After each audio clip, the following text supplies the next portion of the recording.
உங்கள் வீட்டிலேருந்து உங்கள் அம்மா, உங்கள் அப்பா, உங்கள் அண்ணன், உங்கள் அண்ணி, குழந்தைங்கள்லாம் வர்றாங்களாம். எதுவும் வாங்கணுமா? அவங்க வீட்ல இருந்து யாராவது வந்தா மட்டும் அதை வாங்கு, இதை வாங்கு, அதை செய், இதை செய்யணும் உயிரை வாங்குறாருல. இன்னைக்கு மாட்டினாரு. ஆமாங்க, ஒரு பக்கெட் பிரியாணி வாங்கிக்கோங்க. மட்டன் பிரியாணி. மட்டன் பிரியாணிக்கு முட்டை மட்டும் தான் தருவாங்க. 65 சேர்த்து சொன்னால் தான் நல்லாயிருக்கும்.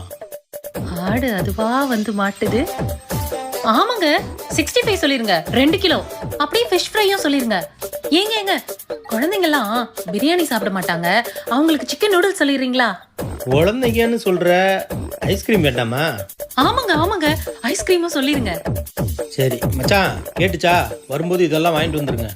எந்த மச்சான்? எந்த மச்சானா? உங்கள் அண்ணன் தாண்டி. எங்க அண்ணனா? அவன் தாண்டி வரும்போது ஏதாவது வேணுமா சொல்லுங்க, வாங்கிட்டு வர்றேன். நீங்க ஏன் மாப்பிள்ள அலையிறீங்க அப்படின்னு சொன்னான். வேற எதுவும் வாங்கணுமா சொல்லு. மச்சான் பேரு மதுரை.